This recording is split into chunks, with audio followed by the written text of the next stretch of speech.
pastors open it and read one book or the other. I think the first ones are Genesis. Not so. Are you Christian?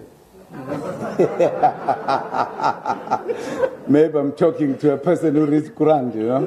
Who knows? Because the important thing is that everything written in the Bible, and I'm showing the Quran as well, relates to life. In one part or the other, one aspect or the other of life. And therefore to talk about our lives is absolutely important, particularly if we represent a country like South Africa, a country that we are proud of, a country that has made its presence known globally, at one point negatively, currently positively. And I thought it would be important just to remind people, as Genesis does, or Amahubo, or Matthew, always deals with issues that relate to us. I think the question is, as representative of our country, do we talk about our country the same way, all of us? Or what aspects would we say are more important to be repeated or to be said, or not to be forgotten? South Africa is celebrating 20 years since freedom.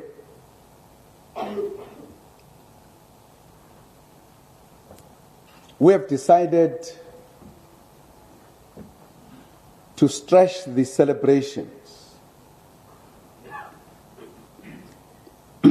as a country. We are meeting different sectors. We're celebrating it in general.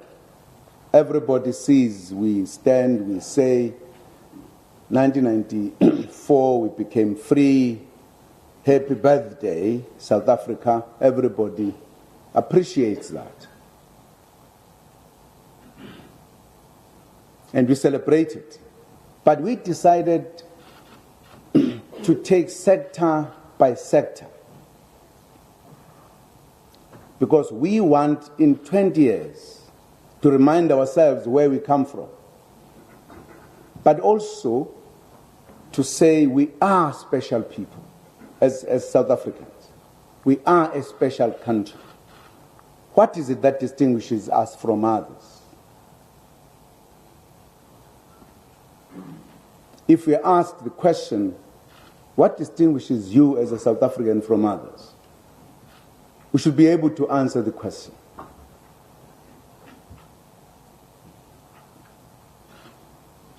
The first sector that we have met in this celebration were the religious sector. We met them at Regina Mundi a few weeks ago, and went into some details to remind them, in particular, why it is important to celebrate our freedom. Particularly because there is a tendency of South Africans 20 years after freedom of forgetting that in fact we are free. At times you will hear a South African say, it was better during apartheid. They will say so, because they've forgotten. And therefore, because they've forgotten, they might not see the need why we celebrate, why we should remind ourselves where we come from. And we thought it was important to do so. So, in addition to talking about what's happening today, what we expect, what we should do, we've always thought it was important to go through that, probably very briefly, to remind ourselves we are special people. We must not doubt it. We must not think it is a slogan. It's a reality. We're very special. I'm sure other people from other countries also think they're special. That is their business. It's not our business. We deal with ourselves. That we are special. I said earlier, we are known in the world. At one point, we were known negatively because we practice apartheid system. One of the few countries, if there is any, that institutionalized racism. It became a system. And the system was so brutal that the United Nations had to take a session to discuss it and took a resolution that this was a criminal system. It was a crime against humanity. And that's the reason why nobody believed our problems would be resolved in 1994. Many people thought this is going to be a problem that is going to be there for a long time to come. And therefore, for us to tell some people, we are from South Africa. South Africa is a wonderful country. We must be able to say, what difficulties have we overcome and how have we overcome them? Also to encourage other people that no matter how difficult challenges they face, but they can overcome them if we could overcome our own. That introduces a reality that we are special people. So that when we say there are things we are doing today, we wanted them to partner with us, they must already feel comfortable that these are reliable people. These are people, when they say they are going to do something, they do it. And that will make us differ from other diplomats who talk to other diplomats or governments. At times, you believe that things that have happened are not that important, but they remain important. Absolutely. Once again, as a Christian, if that was true, we would say, look, Jesus was a fellow who lived sometime. Why should we worry about him? But you can't forget the fact that he came specially to help us. And I was saying to some pastors not a long time ago, because of the population that has become big, and the fact that Jesus came many years ago, maybe the sinners were fewer than the sinners today. But they caused God to send his son. And I was saying, I know that Jesus will come back to take us. But I don't know how many people he will take, how many will leave. Maybe the majority will remain here. So I've been pleading with the pastors and bishops that since they are able to communicate with God, can they request him to send him, not to fetch everybody, to send him again to come and cleanse more of the sins we have, because we have done more damage than before. Just to come for a few years to handle us, so that when he comes finally, we'll all be ready to go.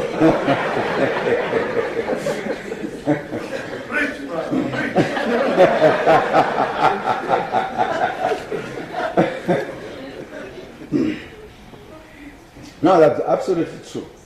If you look at what people do today, you don't hear they were doing so when he was sent. And therefore, absolutely important for us to remember where we come from. You know, South Africa was born out of a very serious struggle, perhaps the most known struggle than many. It took a lot of effort decision was taken in 1959 to expose the brutality of apartheid. And the statement was made by a leader then of another organization, which is, it happens to be a ruling party, in the name of Chief Albert Luthuli, who made a statement after the meeting calling the world to isolate South Africa. And he said to these countries, if we are big, show your bigness by isolating a regime that is ill-treating its own people. That's when the decision to isolate South Africa was taken. Now, I'm making this point because we are saying to our diplomats, talk to the world to embrace South Africa, which is the opposite of what Luthuli said. Was now, this is not an apartheid South Africa, it is a democratic South Africa. So we need embracing, partnering, support, everything. That's our job and duty. Now, there is something fascinating about how we resolved our problem, which makes us special.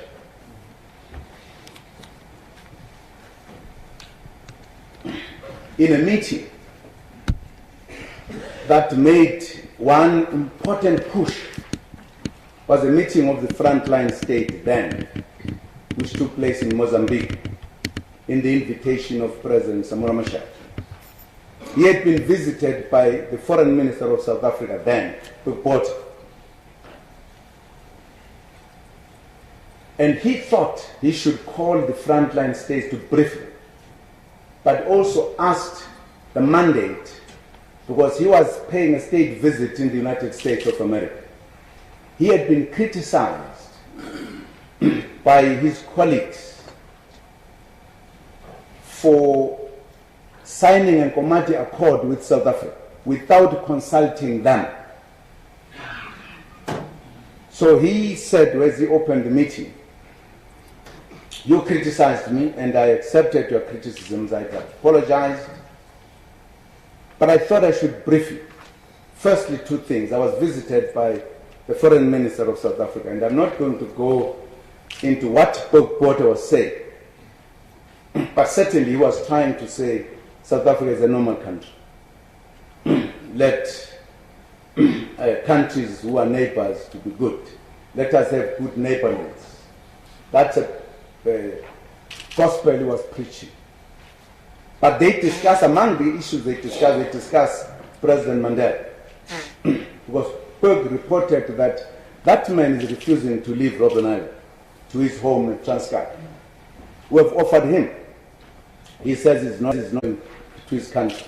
He wants to come to another country called South Africa. But he has his country called Transkei.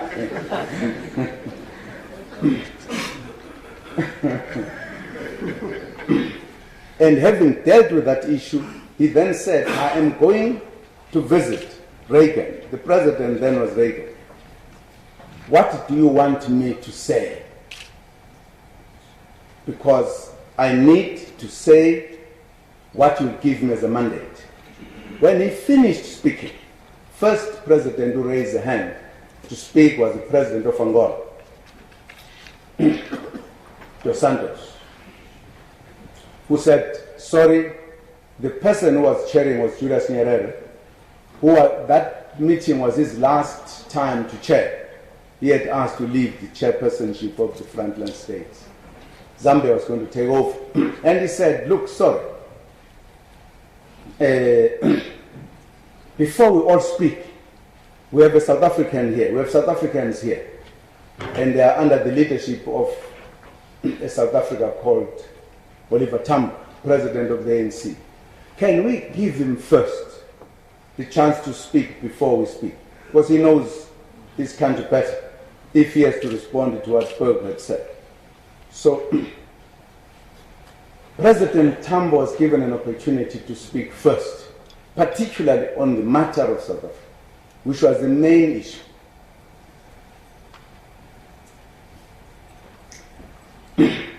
And OR had not been briefed that he would be given this opportunity. It was just a sudden opportunity. But he was one of the most alert leaders who never said anything wrong, single. Everything he said was correct.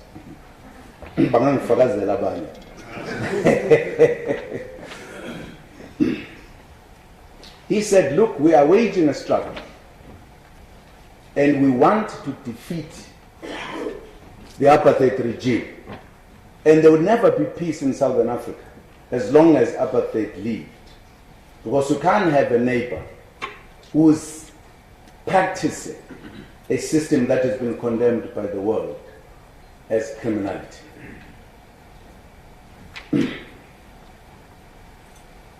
Two things I'm asking from you, not many. He asked two things. He said, first, I'm requesting you not to see us when we pass through your country to fight. Don't see us. You don't see us. We never passed. In other words, if they are police, they are soldiers, so MKK does, they must not see them. He says, if you did that, that would be a huge support. Nothing else, because I can't ask you to support me militarily, because South Africa, this big giant, will deal with you. So if you did so, I would be very happy. Point number one. Point number two, where I need your strength and support and your energy is to work with us to isolate South Africa internationally. There are big countries of the West who do not want to support South Africa, who do not want to boycott. You can see he's a boycotter. He knows the words. Those who don't want to boycott and who don't want to sanction South Africa, if you could plead with them and convince them that that is true, that is your task. Out there, away from South Africa. But here, do nothing. Don't see us. Don't give us anything. Yeah, those 2 points he made, very fundamental points.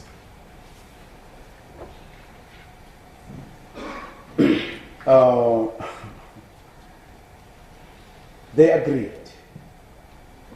So Samora was given a brief to persuade Reagan to boycott or isolate South Africa. That was his mandate.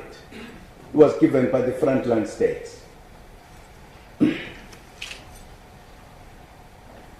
other issue, they said, we've heard you, Tambo. They did not say yes or no, they just said, we have heard you.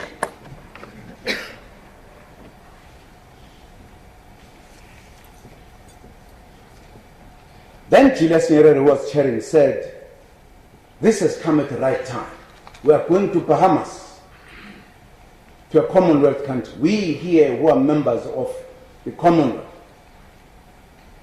must pressurize that Iron Lady to a point where she should agree with us. That decision was taken in Maputo, and they went to Bahamas. Of course, Samora went to the United States. He did say things he was supposed to say, as always. But the ones who went to Bahamas raised the issue of South Africa so high, more than any other time, that Margaret Thatcher was compelled to make a compromise. And the compromise, because these countries were saying, what is the point of us continuing being members of the Commonwealth if we sit here and support a country that is killing our brothers and sisters? So the compromise was, Margaret Thatcher said, give me time, why don't we have some activities first before I take the final decision? Why don't we satisfy ourselves that South Africa does not want to solve the problem, why don't we establish a grouping of people that must go to meet the apartheid regime, but also meet ANC, meet the progressive movement inside the country, in South Africa. And these people must be really eminent persons who are respected in the world. They were called for short EPG. Eh? EPG, what does it mean? Eminent Persons Group. Oh, thank you. EPG, Eminent Persons Group. It had all very eminent persons. And indeed, they came to South Africa, they went to Lusaka, they met the leaders of the democratic movement in South Africa. What was funny that all these people said, we are ready to talk, we are ready. Even the regime here said, no, we are ready to talk. The only problem, these guys want to come with AKs on the table and talk to us with AK smoking up there. We can't allow that, we are a country. But we are ready to talk. They came with this report, they produced a report. And the report really gave hope that something could happen here. And we in Lusaka said, no, they're not telling you the truth. They don't mean what they say. And as a result of that discussion, they had to come back. And with apartheid, you did not need to go very far to prove your point that you were right. Whilst the eminent persons delegation was in South Africa, they attacked Botswana, Zambia, Zimbabwe. And that was a collapse of the initiative that had been agreed at Bahamas. So the matter of our country was a very serious matter. So what must happen? At that time, there was a pressure to pressurize the liberation movement to talk. And the AU ad hoc committee on Southern African issues met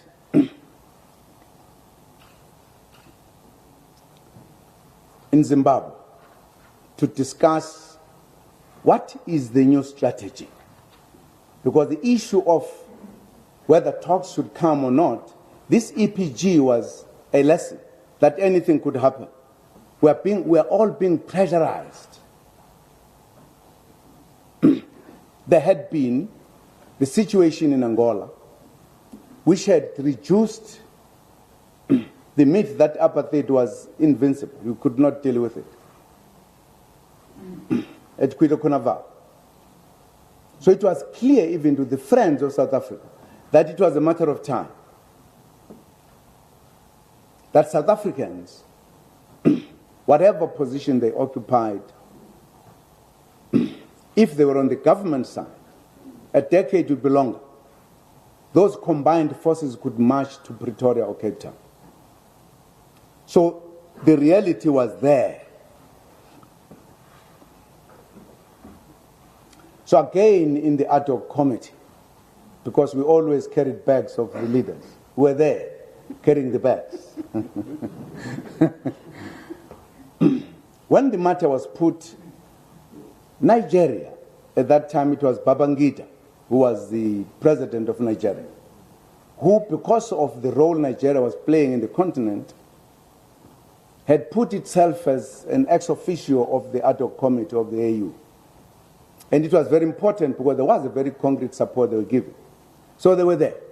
So after a long discussion, Babangida said, well, it is clear that we need to work out a position that must be the South African position of the freedom fighters, the position of SADC or frontline states, the position of the OAU, and that must also be the position of non-aligned movement.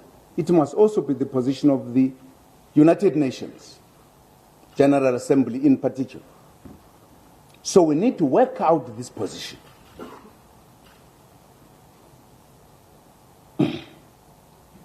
So Babangida says, there is no other person here who can do so except President Oliver Tambo. We must give him that responsibility to work out the position that is going to be the South African position and all other of these bodies. Tambo was given by the AU ad hoc committee the task on behalf of the frontline states to work out a position. He was given facilities to do so. He was given a charter because he had to consult all the leaders of the frontline states. Because that position had to be a position that was seriously discussed.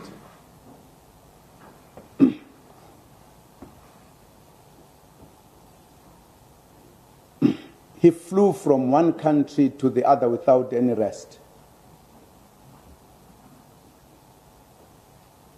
And consulted with all heads of states of the frontline states. And they made a contribution. Not that the ANC could not have emerged with a document on its own, but it's a consulting organization. It is in its culture.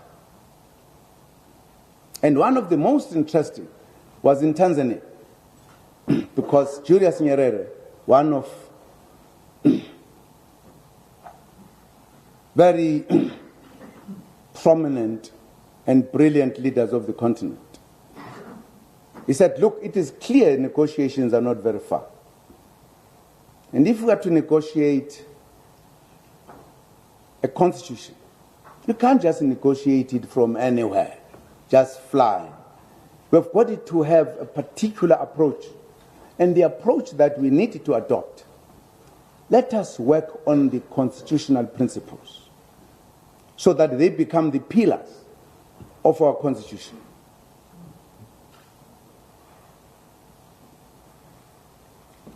By that time, of course, the ANC legal team had been working on a number of issues, discussing constitution. Not that we're not doing anything, but that discussion was very instructive. Unfortunately, as Oliver Tambo had concluded his report was to report in the meeting of the ad hoc committee, he was attacked by a stroke. Only the report remained to be given. At that time, he was not in the state of giving a report. I must say, some of us felt the struggle was taking another corner, a serious one. Well, those days, they were different days. We were asking ourselves a question: what will be the ANC without Tambo? That is the question we asked ourselves.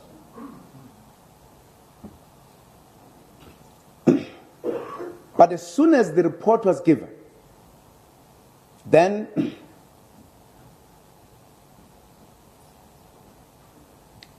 a document was published and was named the Harare Declaration. That was a contribution that was made towards resolving the problem in South Africa. The Harare Declaration was so powerful that the eyes of the world that were looking in Lusaka or somewhere all looked to South Africa. what is South Africa's response to the Harare Declaration?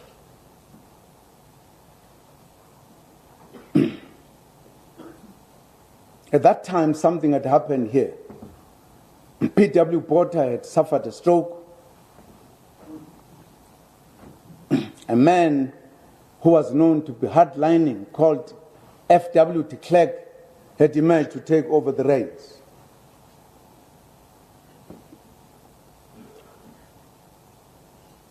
And the question was, what is going to be South Africa's response? South Africa responded. F.W. Klerk addressed Parliament and surprised everybody. Unbanned organizations. He's going to release political prisoners and all. I mean, people are shocked. Isn't that so? Those who remember. Shocked. Absolutely shocked. What? The eyes moved away from South Africa to Lusaka. What is going to be Lusaka's response? It was a difficult one, I can tell you. Very few liberation movements want to negotiate. Not negotiate. But the reality was here.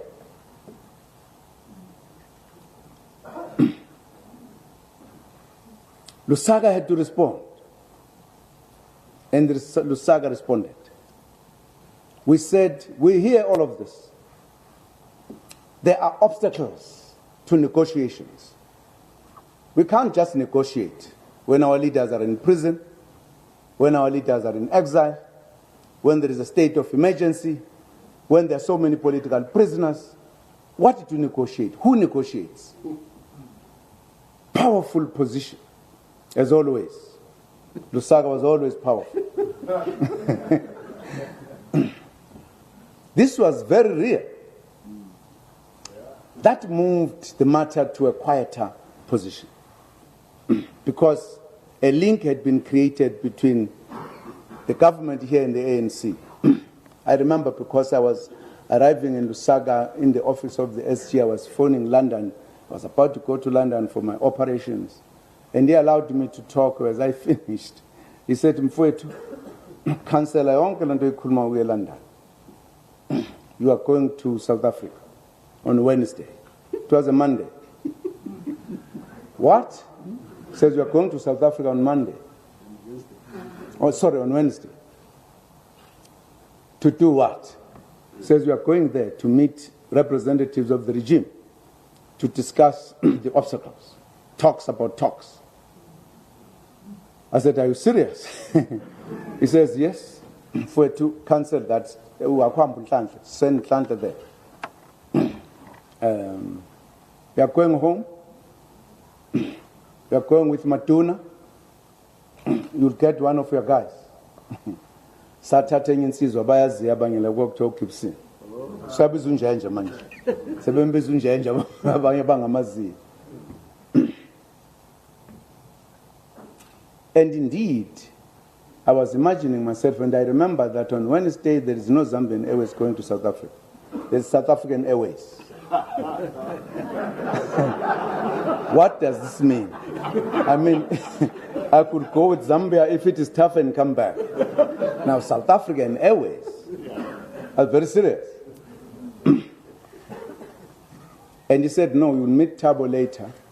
He took the notes in the meeting of the working committee, who will explain in detail the decision. But leaving that one aside, on Wednesday I was in South Africa, and I was to be here, only visit Zambia since that day. The issue was clear the obstacles, and this is important because that makes South Africans unique.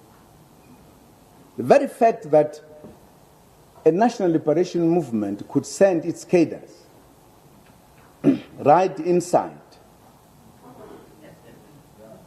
was something. It must have been done by a very confident organization and clear. I'm not getting into analysis. What analysis was there that led to this confidence? But the reality is that the delegation came, negotiations were undertaken. I can make you laugh if we had all the time. Because as I was sitting, we sat until we had bright phrase on the first day. And those who take the waters had taken the waters, but they were not changing them. You know, people who take waters get changed a little bit. Now, because I don't take the waters, I was as sober as a judge. And one question was asked to me, about 12, by somebody that I'm going to mention. I'm not going to say what was the question. I'm not going to say what was my answer.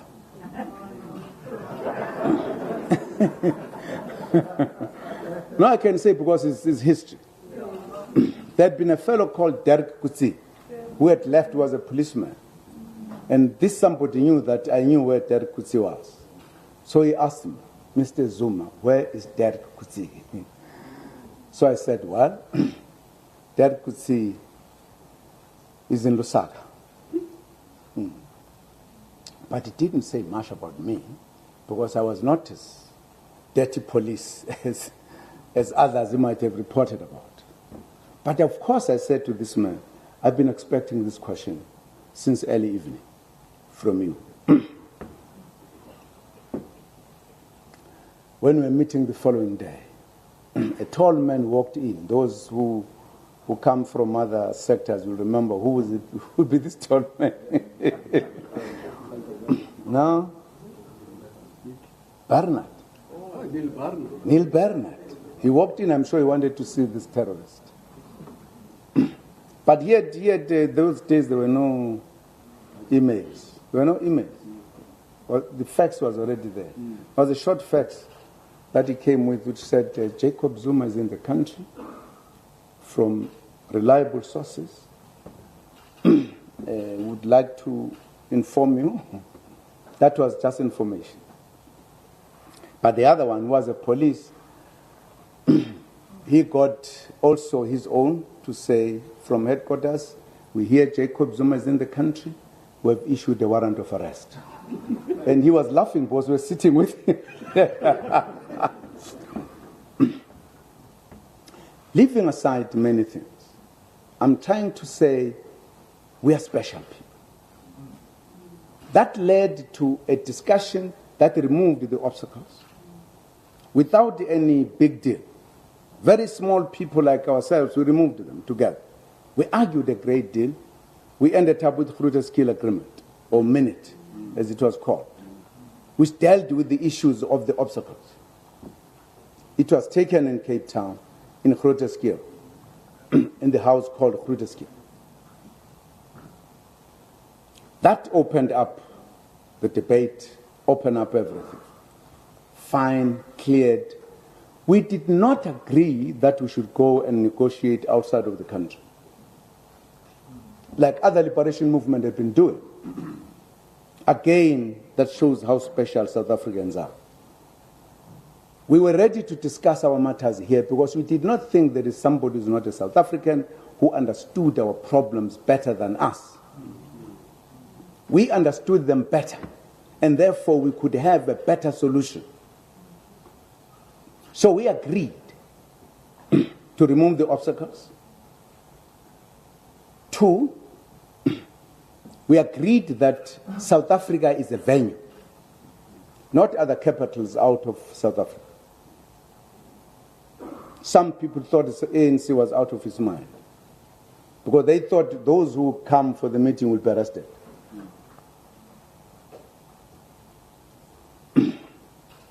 We agreed to start the negotiations. We also agreed that we don't want any special or people with special expertise to come and mediate. South Africans will do it themselves. That both sides will appoint the person they trust. So we had 2 legal people judges, one appointed by the ANC, one by the National Party. This has never happened in the history of other liberation movements. In fact, generally people run up and down asking on this issue, what do you say? On that issue, what do we say? We agreed on logic, on necessity, and indeed ended up agreeing that we are going to negotiate. If we are going to negotiate, how are we going to negotiate? These small teams that were dealing with preparations had to work out the roadmap. Critical on this roadmap was who is going to negotiate. We had different views. The National Party on one side wanted the table, ANC on the other side, the National Party government on the other side.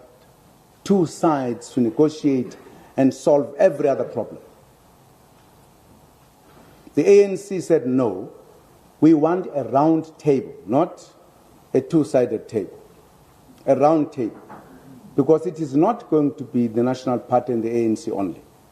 There are many political organizations and leaders and elements in the country that need to be part of the negotiations. They said, but what's wrong with you? You negotiate and finish up. We said no, because our viewers, we are from a conflict where we differed, but we had reached a point to resolve the problems of the country. And we did not want to resolve others and not others. You'll recall that there were homelands, some independent, some self-governing.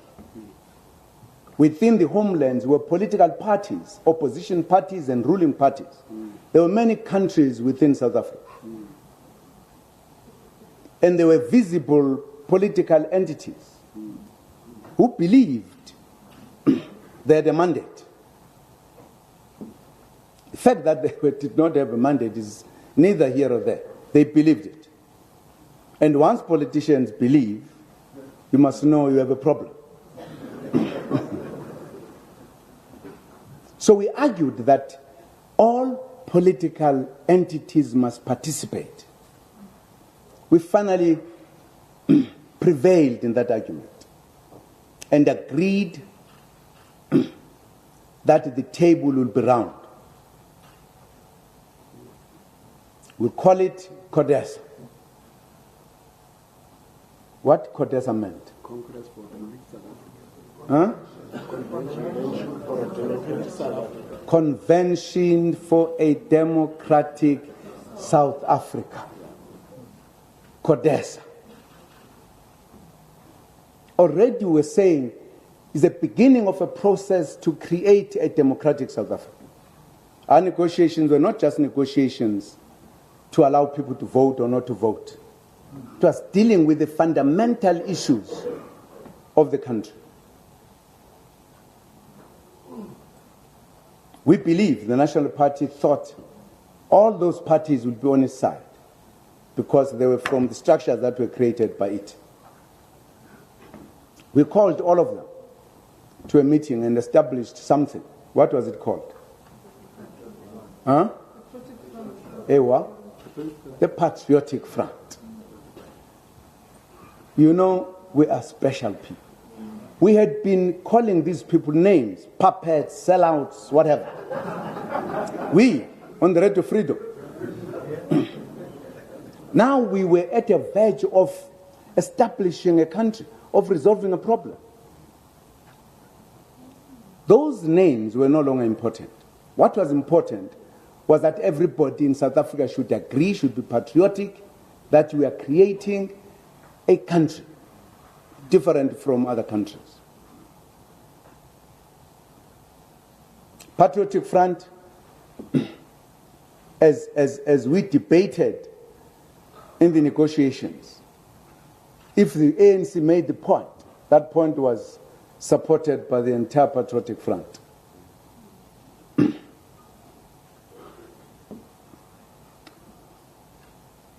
We said, okay, now round table, now everybody participate, but how do we take decisions? Because initially, as I talked about the majorities, you would have thought that once you agree or you don't agree, You will raise your hand and the majority will always win the day. We knew we had the majority. The Patriotic Front was supported by the majority out there. We could do anything. But the issue was to deal with a country, to remove the conflict forever, to leave no one doubting or dissatisfied. And we said, no voting. We will adopt a method where we would not necessarily vote. At a given time, we'll give the two presiding judges. They must make out and declare. I can't remember what were they going to say. Oh. Once they realize that the consensus are sufficient, they will declare on this issue, consensus are sufficient. Sufficient consensus. Unheard of. Only South Africans could do so. Only South Africans could do so. And we took decisions that changed South Africa from an apartheid South Africa to a democratic South Africa through that method.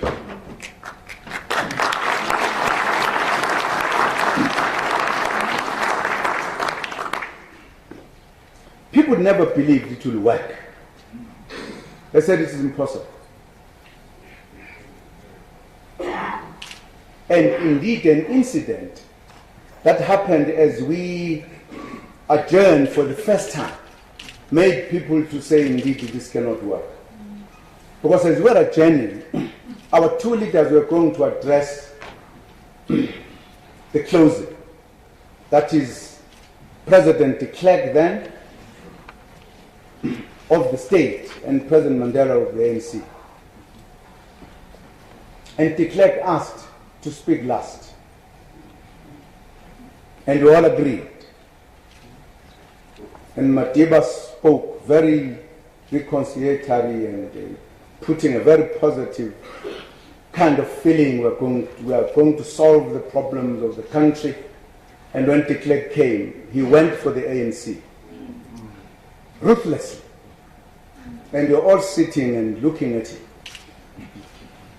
What is de Klerk doing? And we had not even talked, even to say, look, kwenziwa njani makude? Ngihlayisa kwangu.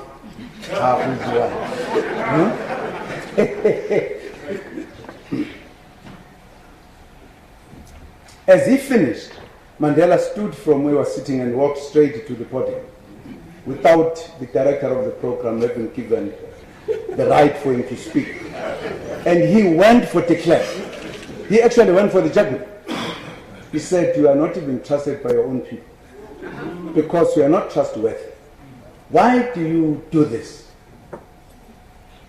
Unheard of that a leader of a national liberation movement could attack a president of the country in the manner in which it happened. Two things were important at the time. Two things that you should always bear in mind. The apartheid state had the machinery, the state machinery, the army, the police, and everything. Very powerful. Very powerful. But with that power, they could not stop the political wave that had come. They had almost zero political support. The ANC on the other side had massive political support. Massive. So there were these two things that were important to look at and analyze how to navigate a resolution. Was both sides had something that the other one did not have. We did not have the state or the army of the police. We had our little MK, but very powerful. Mustn't say when I say little and think that it was just little. Very powerful. But we had a state. And therefore, here, what was important, the two delegations, there was no delegation that felt small.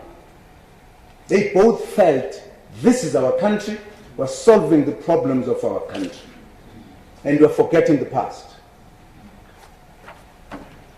People thought that's the end of negotiations. Worse than that one, there was a Pai Patong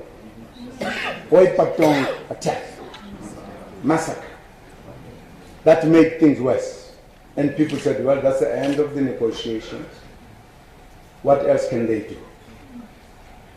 The ANC met with 10-point demand for the negotiations to restart.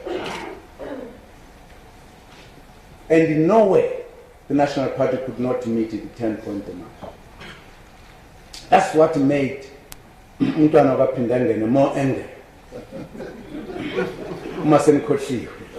He was even more angry that you agree to these guys. You even meet their points of demand. Critical, precisely because we are South Africans on both sides. We're able to go through that, went back to negotiations in what we now called, we're no longer calling it CODES. Negotiating Council. No, negotiating council was a structure within multi-party democracy. Multi-party. By the way, that's when we introduced the issue of the empowerment of women. At that point, because other people never thought women would ever be empowered. Now, it's important to attend to these issues because what is it that makes us special? We're not just saying it because we are wonderful South Africans, because we are special.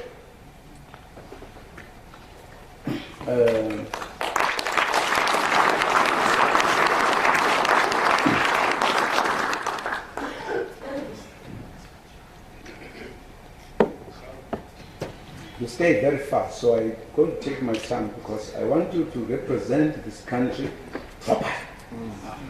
Not with the spirit that other people have. That is nothing that has happened in this country worse than what it was before, because it's not true. If you forget where we come from and what we are capable of, you will believe that.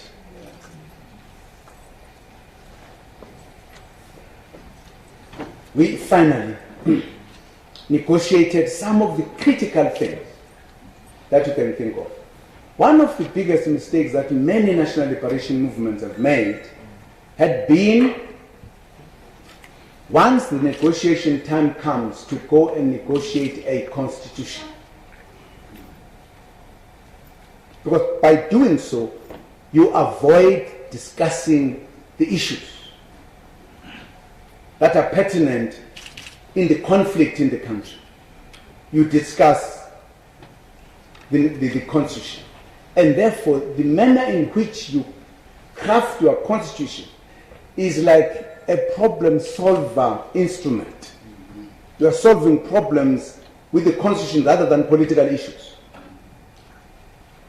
Now, as we discussed, it was very clear, and we made the point when others were saying, let us discuss the constitution. We said, no, we can only discuss an interim constitution that will make us cross from where we are to where we need to go. Because much as the ANC then was a bigger organization of all of them, there had been no elections in the country. We could not, in constitutional terms, claim that we carried the mandate of the people. We were elected by the people, all of them, in South Africa. We carried the mandate of the oppressed blacks. That's one. But you needed to have, if we were to do a constitution, to carry a mandate that all South Africans, irrespective of their positions and color and whatever,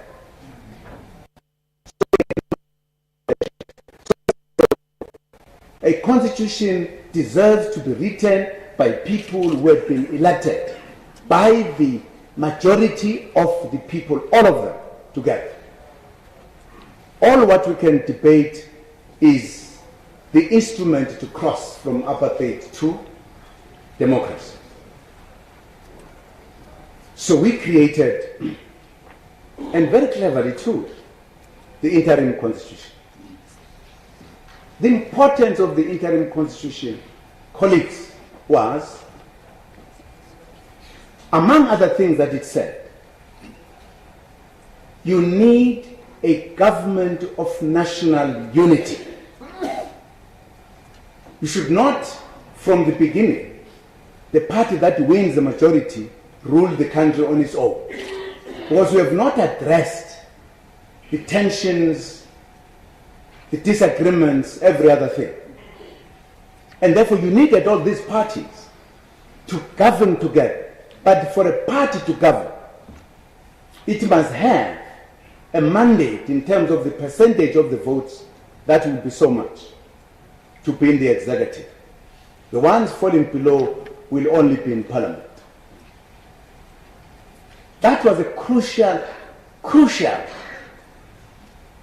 in the constitution. In other words, we are really talking government of national unity. And I know this very well because shortly thereafter I was an MEC in KwaZulu-Natal. And we've been fighting with the IFP. And we had to govern together the province.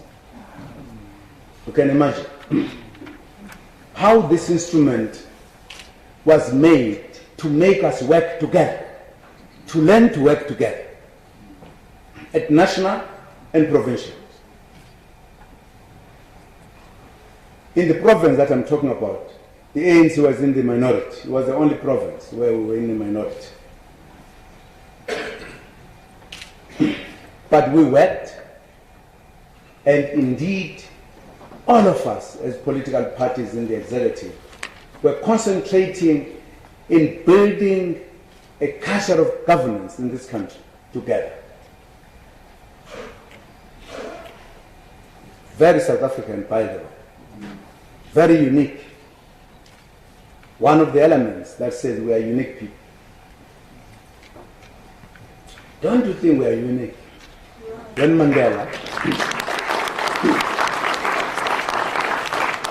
When President Mandela and President Klerk went to Oslo to receive the Nobel Peace Prize, so the world noticed that South Africa was a special country.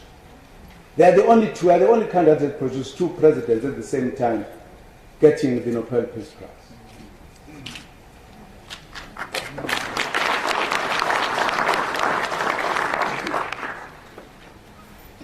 Very important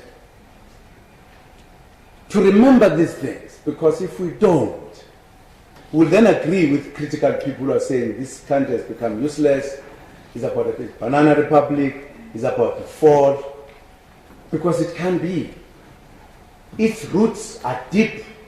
We have a constitutional democracy, not just a democracy in general terms. Very, very strong constitutional democracy.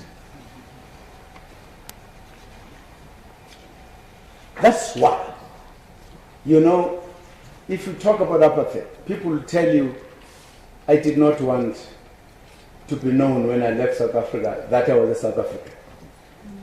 I met a businessman one time who was saying, I used to hide my passport so that immigrations or people must not see that I come from South Africa.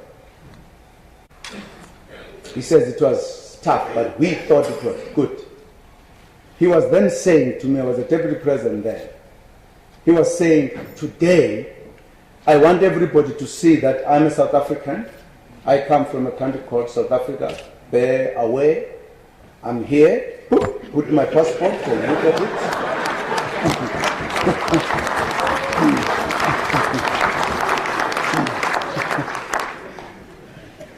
Because we've created it collectively, all of us, together.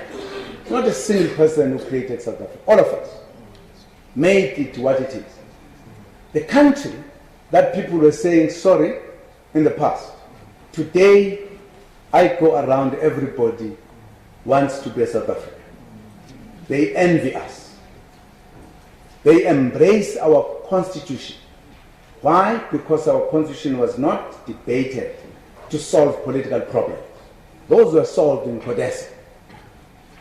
Here, people were sitting, relaxed, everybody looking at the future of our country. What type of